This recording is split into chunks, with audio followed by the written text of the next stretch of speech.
ষাঁড় বলে ডাকা হয়। ষাঁড়ের মতো ক্ষিপ্রতা ও শক্তির কারণে তার এই নাম হয়েছে। লাউতারোর বাবা অসাধারণ ফুটবল খেলতেন, কিন্তু আর্থিক সমস্যার কারণে তরুণ বয়সেই খেলা ছেড়ে দিতে বাধ্য হন। অথচ লাউতারোর আয় এখন আকাশ ছোঁয়া।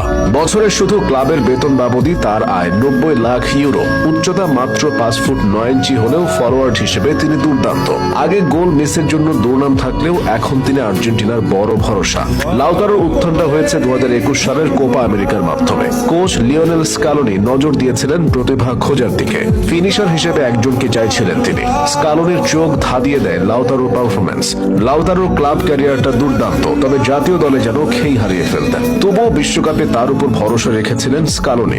আর্জেন্টিনার রেসিং ক্লাবের জার্সিতে 64 ম্যাচে 53 গোল ও ইন্টার মিলানের হয়ে 150 ম্যাচে 65 গোল তো ফেলে দেওয়ার মতো নয়। সে সঙ্গে শক্তি এবং গতি। ফিনিশার লাউতারোকে নিয়ে এক প্রকার রিস্কই ধরেছিলেন স্কালোনি, কিন্তু চূড়ান্তভাবে হতাশ করেন এই তারকা। কাতারের সৌদি আরবের বিপক্ষে প্রথম ম্যাচে অফসাইডে 2 গোল বাতিল। পরের ম্যাচে মেক্সিকোর বিপক্ষে বিবর্ণ।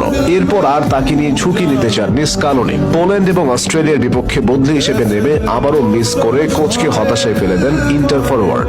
জায়গা হারান প্রথম একাদশে। তার জায়গা দখল করে নেন ম্যানচেস্টার সিটির হয়ে দুর্দান্ত ফর্মে থাকা জুলিয়ান আলভারেজ।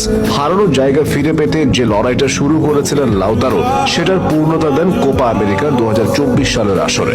ইন্টার মিলানের হয়ে দুর্দান্ত মৌসুম কাটিয়ে শিরোপার স্বাদ পাওয়া লাউতারো কোপায় আবির্ভাব হন আর্জেন্টিনার ত্রাতা রূপে। লাউতারোর বিরুদ্ধে কোপা আমেরিকার 16তম শিরোপা এখন আর্জেন্টিনার শোকেসে। 112 মিনিটের মাথায় লাউতারোর গোল কলম্বিয়াকে স্তব্ধ করে দিয়েছিল। লাউতারো এমন একজন প্লেয়ার যিনি ক্লাব থেকে জাতীয় দল সর্বক্ষেত্রে সাফল্যের মালা পরেছেন। জাতীয় দলের হয়ে জিতেছেন 2021 সালের কোপা আমেরিকা, 2022 সালের বিশ্বকাপ ও ফিনালেসিমা এবং 2024 সালের কোপা। শুরুতেই স্বপ্ন ছোঁয়ার স্বাদ পেয়ে গেছেন তিনি। গুঞ্জন আছে মেসির অবসরের পর ডি পল কিংবা লাউতারোই হবেন আর্জেন্টিনার অধিনায়ক। অধিনায়ক হওয়ার সব যোগ্যতায় লাউতারো রয়েছে। এই যোগ্যতা তিনি